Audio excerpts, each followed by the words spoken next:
হরে কৃষ্ণ। মহাদেব যে অন্তর্যামী ছিলেন তার প্রমাণ আর একটা জিনিস। দুর্গা যেদিন বাবার যে যজ্ঞ হচ্ছিল, শিবের নেমন্তন্ন হয়নি। কোনো যজ্ঞে শিব ছাড়া চলবে না, কিন্তু বাবা জামাইকে ঘৃণা করতেন। দুর্গার পার্বতী যে স্বামী শিবকে, তার জন্য তাকে নেমন্তন্ন করেন। শিবিন যজ্ঞ হচ্ছে, সেখানে বাপের বাড়ি যেতে তো সবাই চায়। দুর্গা যখন বারবার শিবের কাছে প্রার্থনা করছে যে প্রভু আমি আজ বাপের বাড়ি যাব, তুমি আমাকে একটু আদেশ দাও, বলছেন না তুমি আজ যাবে না, গেলে তোমার ক্ষতি হবে।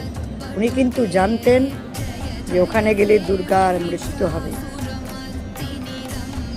তো উনি যে মৃত্যুঞ্জয়, ওনার নামই তো মৃত্যুঞ্জয়, উনি তো সব জানেন।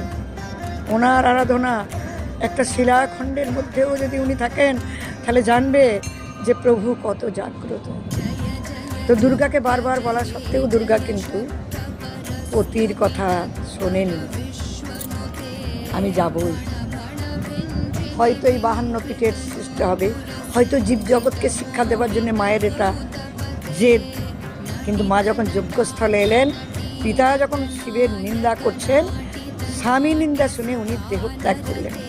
তাহলে বোঝো, পতির নিন্দা কানে শুনতে নাই, প্রতিবাদ করতে হবে। পতির নিন্দা শুনে উনি দেহটায় রাখলেন না।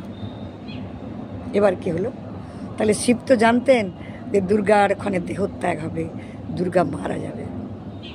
তাহলে হে ভক্ত বন্ধুগণ, আমার খুবই প্রাণের বন্ধু তোমরা, তোমাদেরকে জানাচ্ছি যে এই যে আদেশ, পারলে অমান্য করে হয়তো কোথাও যেতে না, কিন্তু প্রয়োজনে অনেক সময় যেতেও হয়।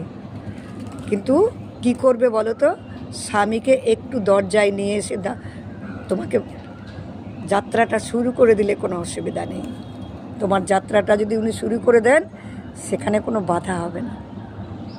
কিন্তু মতামতটা ওখানেই হয়ে গেল। ঠিক আছে, রাখি।